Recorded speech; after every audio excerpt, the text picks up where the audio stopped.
Take a look at this castle. This is a castle known as Elmina Castle. It's quite beautiful from the outside and was clearly once an important place. And in fact, it's the oldest European structure in Sub-Saharan Africa. Unfortunately and horrifyingly, all that means is that the atrocities that took place in its dungeons went on for centuries. The rooms beneath this pristine white exterior were about as disturbing as you can find anywhere on Earth. There are a lot of disturbing things covered in the channel, and it's not really possible to compare them. But if I had to go with my gut and just pick one, I think I could easily make the case that this is the one on the sheer scale of the horrors alone. So with that said, although the events in this video are fleeting and non-descriptive, they're still highly disturbing, so viewer discretion is strongly advised.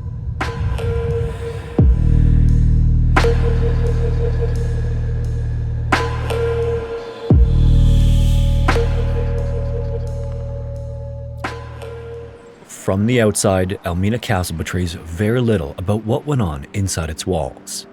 It rises bright and white beside the Atlantic Ocean as a massive stone structure overlooking the coast of Ghana.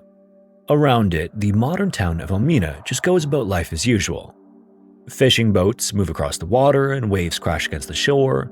Markets and stands are set up all around, allowing the locals to sell their wares and goods. People just go about their everyday normal lives in the shadow of a building with a dark and unspeakable past that has stood on the same foundation for more than 5 centuries. To a visitor arriving there for the first time, the area around the castle can feel strangely beautiful. There's the ocean and the cool sea breeze that helps offset the blazing sunlight. The castle's white walls surrounding beautiful courtyards almost force you to squint with how bright they are in the daylight. And there's a sense that you're standing before one of the most important historic sites in West Africa. And Elmina Castle is now a museum and a UNESCO World Heritage Site, making it one of Ghana's major landmarks and a thriving tourist attraction. People come from all over the world to walk through it, but once visitors get inside its walls, however, their first impression of it begins to change. The castle's immense beauty is in no way separate from its horror. In some ways, it makes the atrocities that occurred there harder to understand. The same walls that gleam in the sun once enclosed rooms where human beings were held in total darkness. The same courtyards visitors cross today were once part of a system that tore families apart, punished resistance, and prepared captives for ships waiting offshore. The same building that held European soldiers, merchants, governors, and clergymen also contained dungeons where enslaved Africans were packed together in stifling heat and overwhelming filth. This is the contradiction Elmina Castle forces new visitors to confront almost immediately. Above ground, the castle appears to be ornate and peaceful, but below ground, there's a different story to be told. Modern tours often begin in the open spaces of the castle, where visitors can still feel the sea air and see the bright blue Atlantic beyond the walls. Guides here will explain the broad history of the place, which we'll cover in a moment, but that history starts to hit harder the further you go. Eventually, the tour moves inward and downward away from the light. Visitors are led toward the dungeons, and the transition for many is felt emotionally and even physically. The air changes as the light falls away, and stone walls feel like they start to close in on you. In some passages, visitors have to lower their heads or crouch as they move through the narrow openings. What above ground seemed like a majestic castle by the sea suddenly and pervasively becomes heavier and more confined. And the further visitors go beneath the surface, the more oppressive the feeling, to the point where even modern flashlights can feel dim. Inside those dark and low underground chambers, guides describe what the spaces once held. They tell visitors that captives were crowded into rooms where there was stagnant air, little light, and no proper sanitation. They describe people sleeping on stone floors where others were forced to relieve themselves in the midst of hunger, sickness, heat, and a long wait before being shipped off. They recite stories of men and women who were separated, families that were broken apart within the castle, and that some people remained in the dungeons for weeks or months before they were forced toward the sea. Then the guides will turn out the lights. The darkness that then engulfs the room is all-encompassing, and it initially shocks many who enter the dungeons. The only relief at that moment is knowing that someone will eventually turn the flashlights back on. Before the people once imprisoned there, no such certainty existed. For them, darkness was a condition they lived in within captivity 24 hours a day, and there was no fresh air waiting for them the rest of their time in the castle, at least not in any way worth looking forward to. The almost indescribable stench, which can still be sensed inside these chambers to this day, is enough to turn stomachs. This is why Elmina Castle is not just a place you go, it's a place you feel. In the brief moment of pitch black that the guides thrust visitors into, guests often have visceral reactions.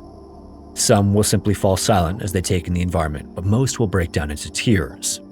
Those who have taken the tour describe the experience as overwhelming in a way no book or documentary could fully prepare them for. When the flashlights finally flicker back on and the visitors are finally able to see again, they're often haunted by the looks on the faces of fellow tourgoers. And all of this happens before they ever reach a place in the castle known as the Door of No Return.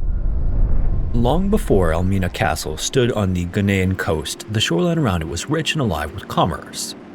Before Europeans gave it the name Elmina, the settlement was known as Aso-Monson, a name that translates to inexhaustible water.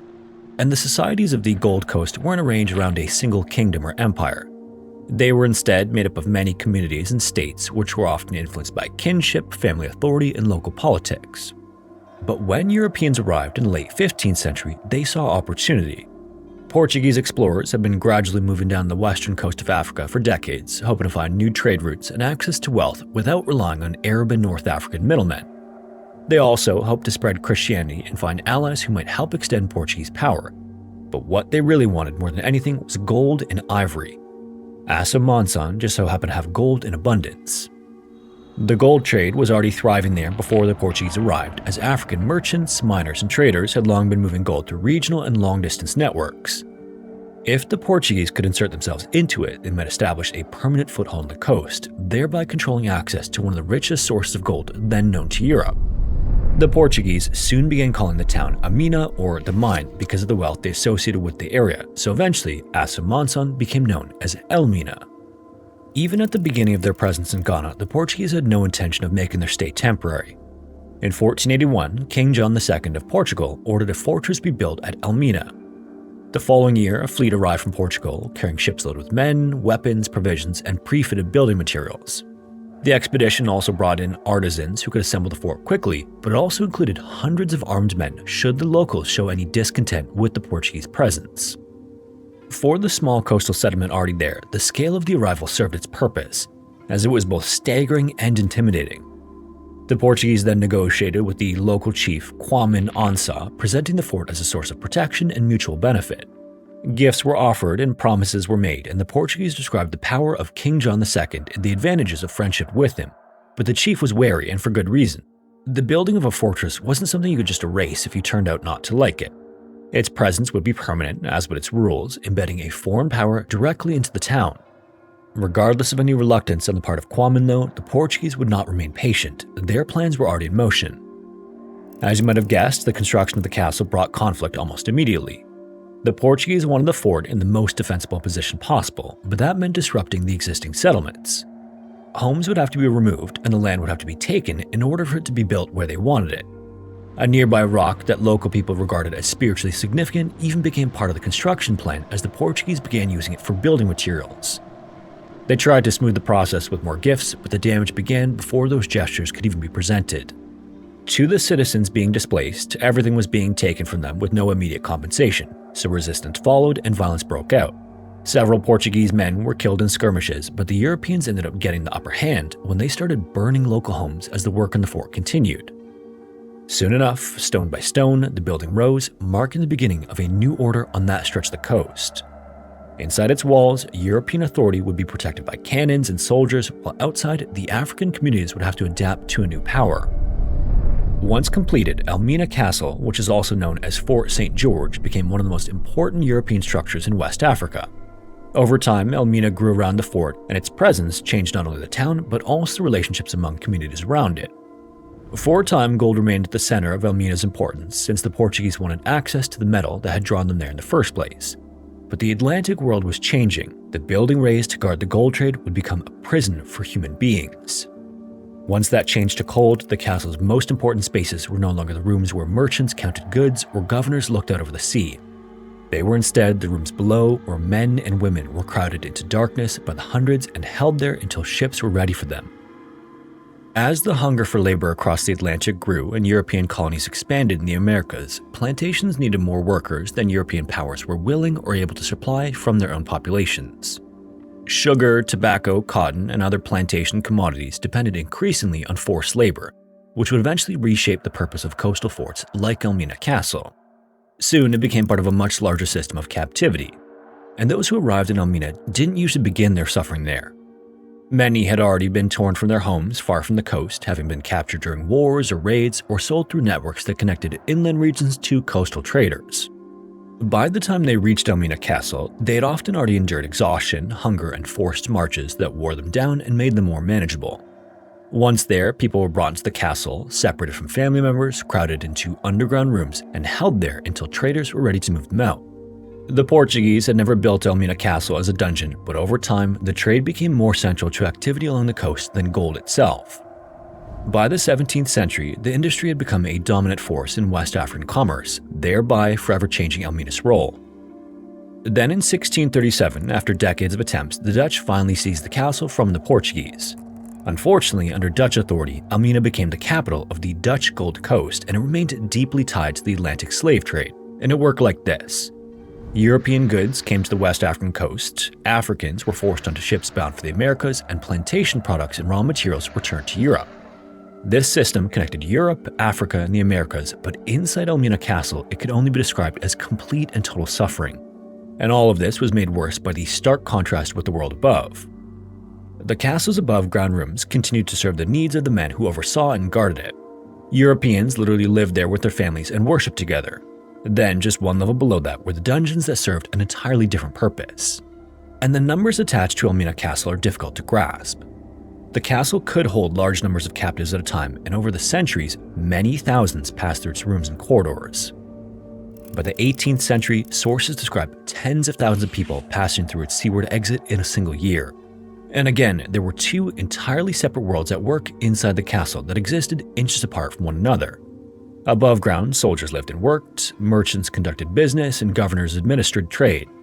Missionaries and chaplains brought Christianity into the same structure where human beings were being bought and confined before being unceremoniously shipped away. There were suites where the Europeans slept and lavish halls where they ate together, and just below all these things was a world of complete opposites.